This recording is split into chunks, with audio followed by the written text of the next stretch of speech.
Anna was 24 when life kept telling her the same sweet lie. You're still young.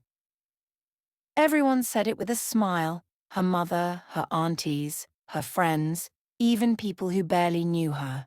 The words sounded like a blessing, like extra time wrapped in gentle hands. Anna was smart, driven, and full of plans that felt bigger than love. She had a decent job, a small but neat room she called her own, and a notebook where she wrote her dreams carefully, as if they were promises waiting to come true. Marriage was not in that notebook. Not because Anna disliked the idea and not because she feared it. She simply believed it would wait for her patient and quiet until she was ready. People admired her. Anna has sense. She knows what she's doing. She's not rushing life. Those words pleased her. They made her feel wise, mature, and in control of her future. The marriage proposals started gently. A family friend mentioned interest. A man from work asked her out seriously. One suitor even spoke directly to her parents. Nothing dramatic, nothing urgent, just calm intentions placed before her. Each time Anna gave the same answer. Not yet. Sometimes she added an explanation to make it sound responsible. Let me settle first. Let me grow a bit more. Let me become something. As if love would slow her down. One evening her mother asked her quietly, Anna, what are you waiting for? Anna laughed. Mama, I'm still young. Her mother didn't laugh. She only nodded slowly, like someone who had heard that answer before and knew where it could lead. At night, Anna lay on her bed, imagining her future. A better job, a better life, a stronger version of herself. In that future, love was still there, untouched, smiling, waiting for her to finally be ready. She did not imagine loneliness. She did not imagine regret. She did not imagine time growing impatient. Anna believed youth was protection. As long as she had it, nothing important could pass her by. So she said no with confidence. She postponed without fear. She delayed with pride. She thought patience was wisdom. She thought waiting was strength. And time said nothing. It didn't argue with her. It didn't warn her. It didn't rush her. Time simply smiled and kept quiet. That was the first year time smiled at her and kept quiet. Daniel was unlike anyone Anna had met before. Calm, loyal, thoughtful. He didn't rush her, didn't try to impress her with wealth or flashy words. He simply existed, steady, reliable, patient, and that steadiness made Anna's heart flutter in ways she had never noticed before. He had loved her quietly for months, sometimes just sitting across from her at lunch, listening, laughing softly at her jokes, offering advice when she asked. Then one sunny afternoon, he took her hand and spoke with a seriousness that made her stomach twist. Anna, he said gently, I want to spend the rest of my life with you. Will you marry me? There were no grand gestures, no expensive ring thrust in her face, no dramatic declarations, just him, standing in front of her with honesty in his eyes, hoping she would say yes. Anna's heart ached in that moment. She loved him, she did, but her life was full of plans, goals, and dreams she felt she couldn't yet share. She wanted more first. Daniel, she stammered, twisting her fingers nervously. I love you, but I'm not ready yet. I have things I want to do first. Please, can you wait? Daniel didn't frown, didn't argue. He simply nodded. His calm acceptance filled the space between them like a gentle promise. I can wait, he said softly. I'll wait as long as you need. Anna smiled, relieved. She believed she had bought herself time, thinking that waiting was harmless when love seemed so patient. She imagined a future where she would finally be ready and Daniel would still be there. She never imagined the possibility that waiting could one day end, that patience could run out. And so she let him wait. She let her love linger in suspended time while she focused on everything else, her career, her dreams, her independence. Because at 24, Anna believed waiting was safe. She believed love was endless. She didn't know then that waiting has an expiry date. Anna got the job she had been praying for. It wasn't just better pay, it was recognition, a sign that she was doing something right with her life. When the offer came, she read the email twice, smiled to herself, and whispered, "Finally." Her days became fuller. Meetings, deadlines, new responsibilities. She woke up feeling important, needed. Each small success fed her confidence and pushed her hunger for more. With the new job came new goals. A better apartment, more savings, more independence. Her dreams stretched forward, always one step ahead of her present. Marriage slowly moved further down her list. Not because she hated the idea, but because it felt like a distraction, something that could slow her pace. She told herself she would think about it seriously after she achieved a few more things. Life around Anna began to change in ways she hadn't planned for. One by one, her friends started getting married. What used to be casual hangouts turned into wedding discussions. Group chats filled with engagement photos, wedding colours, and countdowns. Soon after came baby showers, hospital visits, and conversations about sleepless nights and diapers. Anna showed up.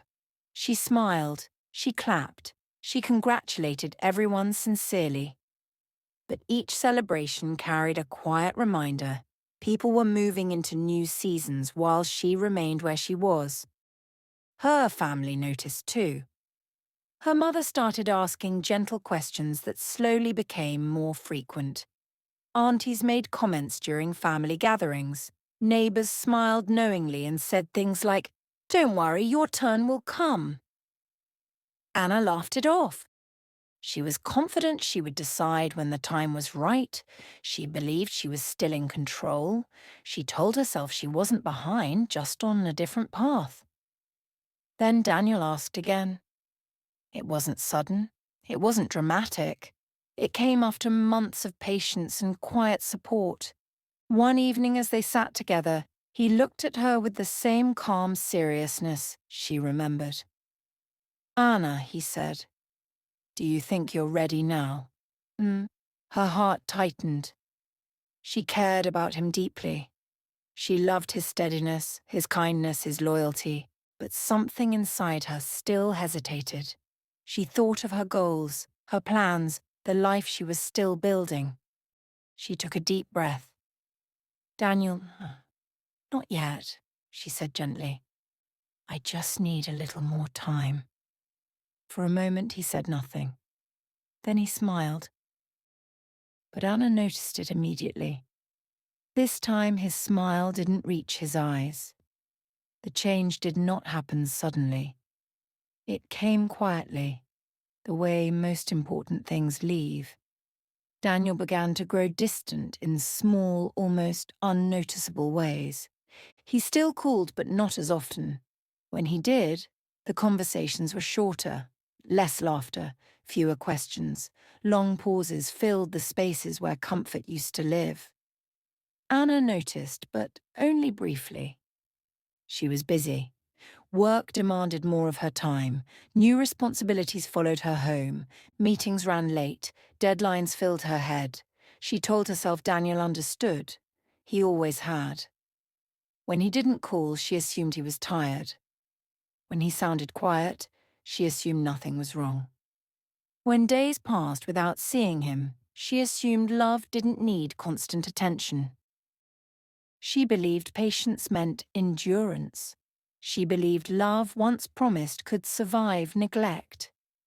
Daniel stopped making plans, stopped asking about her day, stopped reminding her that he was waiting.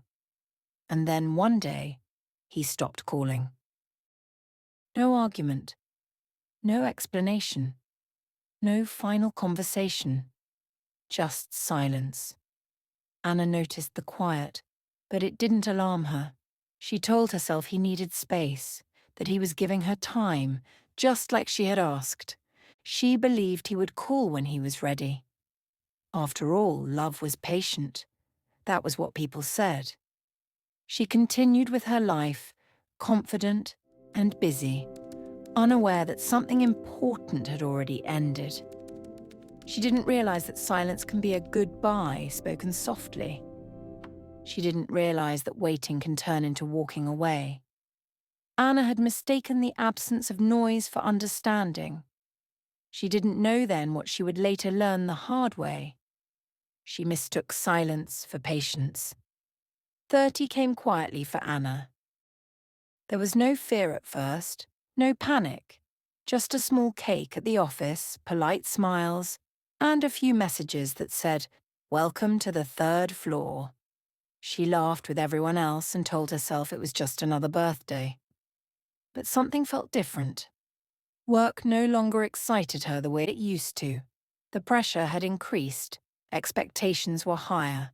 The joy she once felt from success now faded quickly. At the end of each day, she returned to a quiet room that felt larger than before. Loneliness crept in slowly. Weekends became long. Friends were busy with families. Conversations now revolved around school fees, children's health, and home life. Topics she listened to but could not fully enter. At home, her parents began to worry. Her mother asked more often if she was seeing anyone. Her father stayed quiet, but watched her with concern. Family prayers became more intentional. Anna noticed the change but tried not to think about it. Then one evening, it happened. For the first time in years, Anna felt ready. Not halfway, not almost. Ready. She thought of Daniel, his calm voice, his patience, his love. She felt relief wash over her, believing she could finally give him the answer he had waited for. She picked up her phone and dialed his number. It rang. Once. Twice. Then someone answered. Hello? It wasn't Daniel's voice. It was a woman. The woman on the phone spoke calmly. Hello? Anna froze. Her heart pounded as if it already understood what her mind was still trying to deny. For a second she couldn't speak. She almost hung up. I'm looking for Daniel, Anna finally said. There was a short pause. This is his wife, the woman replied gently. He's not available right now. The words landed slowly, heavy, final. Daniel was married. Anna ended the call without knowing what she said after that. Her hand shook as she lowered the phone. She sat there staring at nothing, replaying the sound of the woman's voice again and again. He hadn't cheated. He hadn't lied. He hadn't rushed. He had waited. Years, maybe. And when waiting began to hurt more than leaving, he moved on. The truth hit Anna harder than anger ever could. There was no one to blame, no betrayal to point at, no villain in the story. Life had simply continued. She thought of all the times he had asked, all the moments he had chosen patience, all the quiet sacrifices she had never noticed because they didn't come with noise. Tears came, slow and uncontrollable. She felt cheated, but not by Daniel. She felt cheated by time, by the belief that love would remain exactly where she left it, by the confidence that she could always decide later. Reality settled in heavily. She had not been wrong to grow.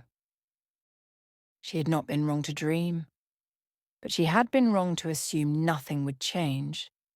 Daniel didn't betray her. Time did. And somehow she had helped it. after Daniel, dating felt unfamiliar. Not because Anna didn't want love, but because the world she stepped back into was no longer the same one she had left. The conversations were different. The intentions were unclear. The ease she once had was gone. Men came, but they came with baggage. Some were divorced, some were emotionally unavailable, others were still healing from past relationships they hadn't truly left behind. A few spoke openly about ex-wives and children on the first date, others hid their wounds behind charm that didn't last long. Anna listened. She nodded. She tried to understand. But every new connection felt like a comparison. She compared their effort to Daniel's patience, their presence to his consistency, their words to his honesty. No one measured up, and that realization left her both relieved and disappointed. At first, she lowered her standards. She told herself she couldn't afford to be too selective anymore. She gave chances she wouldn't have given before. She ignored red flags she once would have walked away from. It didn't help. Disappointments followed. Promises faded. Conversations ended without explanation. Each attempt left her more tired than hopeful. So she did the opposite. She raised walls. She became careful, guarded, less open. She stopped expecting much and learned how to appear uninterested even when she wasn't. Protection felt safer than hope. But beneath the control, fear grew. Anna was no longer waiting calmly. She was waiting anxiously, counting months, measuring time, hearing it tick loudly in moments of silence. Love was no longer gentle. It felt urgent. And for the first time, Anna understood the weight of waiting from the other side. The clock was no longer quiet. The clock was now louder than her heart. By the time Anna turned 40, the world around her had changed completely. She walked into friend gatherings and felt like an outsider in her own life. Conversations no longer revolved around ambitions, promotions, or the dreams they once shared. Everyone talked about children, milestones, family life, things she had postponed, convinced she'd catch up later. Anna stood in front of the mirror one evening, staring at the reflection that had aged quietly while she was busy chasing everything else. The face looking back at her was still beautiful, still confident. But the eyes carried weight, a weight she hadn't wanted to acknowledge until now.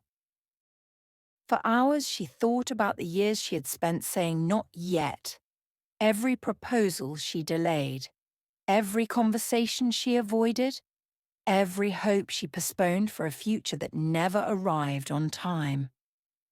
She wanted to blame someone, society, the pressure from her friends, the family questions, even Daniel for moving on. But as she stared at herself, she realized the truth was sharper, quieter, and far more honest. It was her. No one had forced her to wait. No one had stopped her from choosing love, from deciding. Every delay had been hers. Every not yet had been hers. Every plan she prioritized over her heart had been hers. Tears came slowly at first, then in unstoppable waves. She cried for herself, for the lost years, for the roads she didn't take, for the moments she convinced herself patience was wisdom. She realized the hardest truth of all. Life had not betrayed her. Time had not punished her. She had simply chosen indecision over action for far too long. And now, in the stillness of her room, she whispered to herself, finally honest, finally facing the quiet pain she had ignored. I wasn't unlucky. I was undecided for too long.